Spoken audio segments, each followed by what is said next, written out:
From ugly shoes getting players clowned on TV. These shoes look like a golf cart had sex with a jar of mayonnaise. You are playing the hated Boston Celtics. You can't be wearing green shoes. To a player's shoes being so ugly, they nearly got him assassinated. There's a lot of ugly shoes in the NBA, and starting with Jamal Murray, What's up, yo? fans said his ugliest shoes belonged in a toilet, so his own manager thought he was tripping with these. Yeah, they didn't like me for this one, but I want to do some sort of brown, some sort of chocolate. It's just a different look on the court. You know, I like to wear something that's different. Not a lot of people wear brown shoes like that, so. They don't. When he said brown at first, I was like, brown? Really? Jamal, you want to do brown? These shit-stain 11s, New Balances, stayed Jamal's favorites regardless, and he wore them during a playoff game against the Lakers where, even though he was playing like a god to pull off a sweep, Pulls back again, a two-pointer. Whoa, calm down, Jamal. the whole world clowned his feet. Fans said he was wearing doo-doo shoes, brown hush puppies. One fan even said his shoes might be the ugliest they've ever seen on a basketball court. But come on, Jamal's shoes weren't that bad. There's way uglier shoes in this video. Like Chris Paul's shoes that came from a wild animal. Well, kinda. Chris had been paying close attention to one of his idols, legendary golfer Tiger Woods, who was dominating one of the biggest events in the world, the Masters, which Tiger eventually won. Unfortunately, Chris wasn't able to be there in person because he was preparing for his own big event, an NBA playoff matchup. Still though, he wanted to show Tiger some love, and that's why he had some custom masterpieces designed for him to wear during that playoff game. While they were on Chris's feet, they damn near gave him superpowers, because from dishing crazy assists, House in the corner for three. the hitting wild shots, Chris Paul hangs and finishes. he did everything he could to pull off a win just like Tiger did, while representing it. In the end, nobody really cared about that though. Chris's shoes are what made headlines, cause man turned his feet into furries.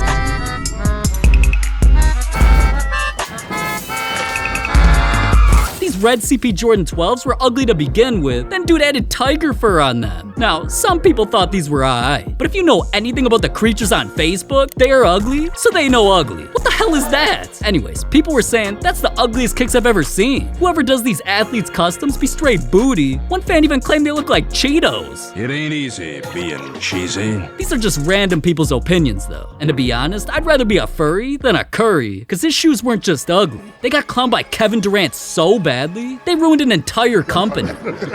Steph was playing in the biggest games of his life at the time during the NBA Finals, and he was dominated. Out to Curry, three-pointer, puts it in. Iguodala, Curry, reverse. Curry fakes, drives off the glass, it's good. Stephen Curry. Which also meant it was the perfect time for his shoe company Under Armour to reveal the new shoes Steph was helping him design for some viral promo. They felt Steph's signature kicks were gonna be loved by all of his fans. Until the pics got out. Steph was definitely smoking some when he helped make these. Curry 2 lows? More like Dad Force 1s. These instantly became the biggest joke of the shoe game because there was no way these golf shoes were ending up on a basketball court. Fans felt the only people who'd buy these shoes were nurses, arcade managers, and dads. Memes of these shoes were endless, so Steph tried to defend them. Did you see all the talk about your Curry 2 release, and did any part of you want to wear them tonight? Yeah, if I had them in the road bag, I would definitely would have worn them and showed them how fire they are.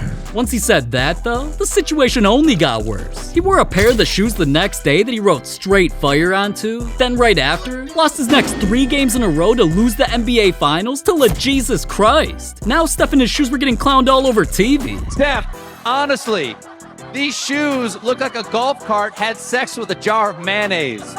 And after that dude was done cracking corny dad jokes about the shoes being ass, a commercial was made that the shoes were perfect for dads who cut grass. Performance. Introducing the new Curry 2 Low. The perfect shoe for cleaning the gutter, mowing the lawn, walking around the neighborhood at a moderate speed, and throwing your back out. Curry 2 Low. There was already no recovering from that. Then Kevin Durant made sure nobody wanted the shoes. But what did you think of the Chef Curry's, the shoes that he put out last spring? They were bad. So between Snake Boy saying that, then making headlines saying nobody wants to play in Under Armours, and Steph shoes becoming a meme, the company's stock instantly fell off, and no big name NBA stars wanted to sign theirs since. Damn. And that was all over some shoes. What if I told you the ugliest boots worn to an NBA game ruined one of the most historic nights in NBA history? February 7th, 2023 was about to be a legendary night where everybody anticipated LeBron James breaking the NBA scoring record, with cameras flashing at his diamonds dancing as he walked in ready to go. Shai Gilgeous-Alexander stepped into something ugly and stole the show. We ain't even gonna talk about the pants, man. This motherfucker walked in wearing fire hydrants on his feet, or Ronald McDonald Fours is what a fan called them. These mischief big red boots were going viral at the time for being cartoony, or in other words, ugly. Shai still flexed his drip on the gram before the game though, where he got absolutely clowned in the comments. I still hoped he was gonna turn into Prime MJ and wear them on the court. Man's probably would've been balling like this. Instead, Shai just rocked his normal shoes, where he torched the Lakers during LeBron's historic night and crashed the party. Shai Gilgeous-Alexander, and Gilgeous-Alexander buries a three. Doing that definitely helped his boots become a trending topic, and even though he thought they were cool. They were cool. I saw them a little bit earlier. I knew they were gonna explode, so I kind of just wanted to be the first one of the first ones to get on them. So it's kind of cool how it worked out, but I love them. A reporter just had to troll Shai during an interview. Listen, I cannot lie, I got these off of Wishman, the mistress, you know what I'm saying, man? Look, I had to get them off the Wish, though. I had to get them for the low. I ain't got the guap like you, bro. How you feel about it? You think I can get by? Yeah, you can get by. I'm gonna let you slide today. I'm feeling good. To be honest, I don't blame him for not wanting to spend $350 on some ugly-ass red boots, or the yellow Crocs version that just came out. At least LaMelo Ball was smart and only copped those in 2K. He's an ugly shoe pro, which is exactly why he also just revealed some of the ugliest shoes I've ever seen a player promote with his bro, Zoe. How y'all doing? It's Lonzo Ball here, bringing to you live the BBB times Gen Egg slipper. Very comfortable. I think it's something really special. What the Yeezy ripoffs are those? Kanye West was just designing shoes for another NBA player, Derrick Rose, called the Deezys. Yeah, those were shoes. Until they got canceled. So I guess LaMelo and his bro decided these were a good idea to copy. Cause just looking at them side by side, not only can you see the similarities, both shoes were ugly as To be honest, I don't even know what either of those are. But some of the ugliest shoes worn on an NBA court were the ones that matched the NBA player's favorite car. Cars with spinners like these were so poppin' in the early 2000s, a company, Dada, wanted to design shoes to look just like them, which already sounds insane. Then NBA star Latrell Sprewell actually loved the idea so much, he joined them and let him create his signature shoe with the concept that eventually became the Sprewell Spinners.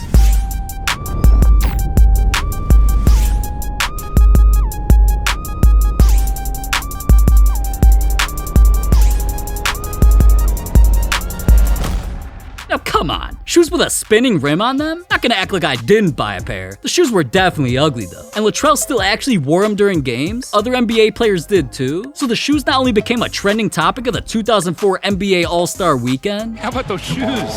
He's wearing a different shoe on each foot. Well, Rick Carlisle told us he was excited before the game. We can see that now with his shoes. Recently, NBA legend Kevin Garnett and Sprewell talked about bringing the shoes back. I didn't think it was going to be that big. I thought it was a good idea at the time, but it blew up way bigger than I ever thought it would. I mean, you still see them every now and then. I do, man. You know, shout to all the sprees out there, dog. We're bringing them back. Dada, you hear this? Retro. Let's bring the sprees back. But see, NBA legends aren't always in love with ugly shoes. A few players recently learned that the hard way when their shoes got clowned on live TV. Starting with one of the NBA shoe kings, or at least that's what he thinks he is, Montrezl Harrell. He's always showing off the ugly things he keeps in his closet. Montrez has shoes for days. Some of his ugliest though, gotta be the ones he got customized to look like kids' cartoons. This is a grown man wearing Simpsons, Hey Arnold, Dexter's Laboratory, The Proud Family, man's be Scooby-Dooing while he's hooping, and sometimes even chooses between getting buzzed or playing with his Woody in public. That's illegal. I would know. Aha! Anyways, the ugliest of his shoes are almost as ugly as the dude who clowned him though. Anthony Davis was mic'd up before a game and put Montrez on blast. Hey, you different.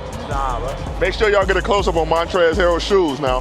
Montrezl Harrell's different. You wore a Dior sports coat today. Look at them shoes. I wonder how much. Man, you know the shoes are ugly when someone with a unibrow is making fun of them. Montrez's abominable snowmans, or whatever the hell those are, got him clowned only because they were funny though. Another NBA legend was absolutely disgusted by what Russell Westbrook and Marcus Smart had on their feet. because it was Westbrook's Lakers versus Smart's Celtics. Literally one of the biggest rivalries in sports who never support the other team under any circumstances. Just for context, here, look at each team's logos. It's pretty obvious what colors they should wear, right? One logo is yellow, one's green, easy. But instead, they wore each other's team colors, and NBA legend Reggie Miller was in disbelief. You are playing the hated Boston Celtics. You can't be wearing green shoes. And look at, something's going on around here. I already know Westbrook somewhere saying, "Why not? Mr. Why not? Why not? Why not?" Westbrook's shoes been ugly for a minute though. I mean, just look at all these color schemes. Dude might wear them on his feet, but they turn him into an absolute ass cheek. The 5 to 10s, I'm bougie, I only hit 9s and 10s. Skin light, but the ass heavy. Shit bigger than a black Chevy. I want these niggas, so the fuck with me. Niggas moving milli, they don't fuck with me. At least Westbrook owns his shoes though. Another player wore ugly shoes during an NBA game that he stole. I never thought I'd see anybody wear what Gilbert Arenas did during a basketball game. While wearing his mysterious shoes though, dude went off. Gilbert Arenas rattling in a three. He's got Arenas this time. Gilbert gets the best of him. And then look out, Gilbert Arenas. Denver lost on the road. Gilbert Arenas, he's still got it. Arenas mid-range. Gilbert Arenas too good to look.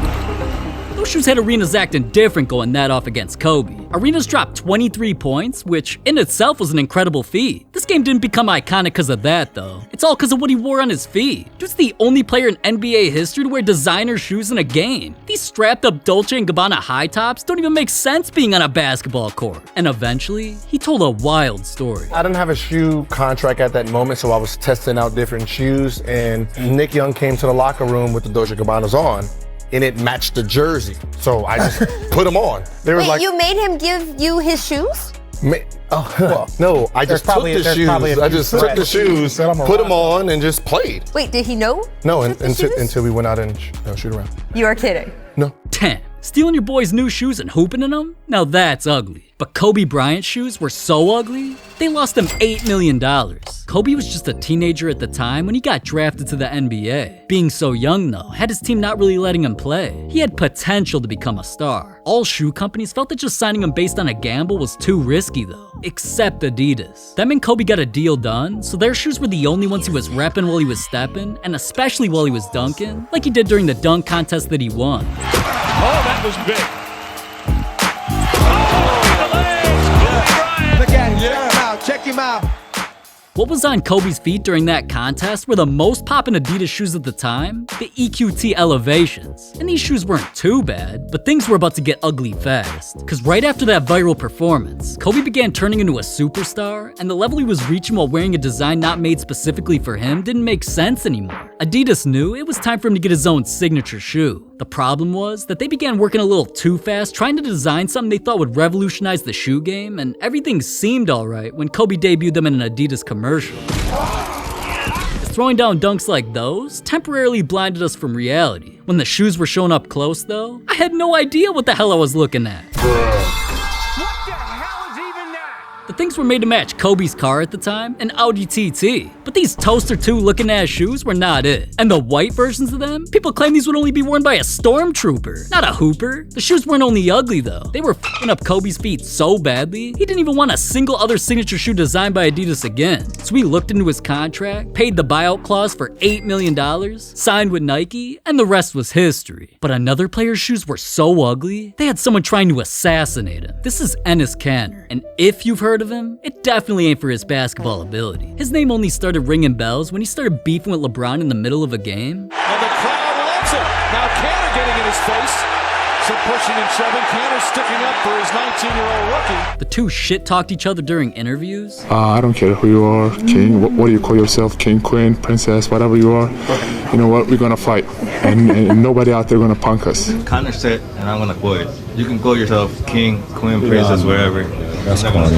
Well, I'm the king, my wife is the queen, and my daughter is the princess, so we got all three covered. And eventually these guys switched teams to where during a Lakers-Celtics matchup, Kanter wore something ugly. Enes Kanter has spoken out on human rights issues in China for quite some time and has been critical of NBA league partner Nike and its ties to China. Yesterday on social media, Kanter tweeted photos of the shoes he's wearing tonight, which attack LeBron James's lifetime partnership with Nike. These shoes not only diss LeBron, they diss Nike and China as well for saying all them them put money over morals. Nobody in NBA history wore such disrespectful shoes. And yet, that was only the first ugly pair Kanter wore. Since Kanter was becoming more famous than ever and earned himself a platform to spread awareness to millions of people watching him, he sacrificed his basketball career by wearing an entire collection of ugly shoes that were controversial to countries all over the world. Kanter exposed Nike for using slave labor to make their shoes. He called out a Venezuelan dictator. Mans protested Taiwan, tried to get games kicked out of Beijing, claimed China was harvesting people's organs, and so much more. His shoes were much bigger than basketball at this point, and the NBA knew it. I remember wearing those shoes. Right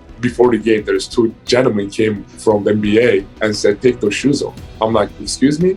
He said, yep, take those shoes off. I was like, I'm not taking the shoes off. They're like, listen, we are begging you to take those shoes off. And I asked him, like, am I breaking any rules? They said, no. Then I said, okay. After that, I was like, go tell your boss. I don't care if I get banned or fined. I'm not taking the shoes off. Then after he said all that, the Celtics eventually traded him to the Rockets. He got waived, and not only did he claim he's being blackballed by the NBA, the craziest part of this entire ugly shoe situation, though, is that all because of his protesting, someone from the country of Turkey actually placed a $500,000 bounty on Kanter's head to kill him. Damn, NBA players' shoes are crazy, man. Like this pair that cost the player $4 million. Another player's shoes came from another universe. There's shoes in this video that are so expensive, I swear to God they cost more than your life.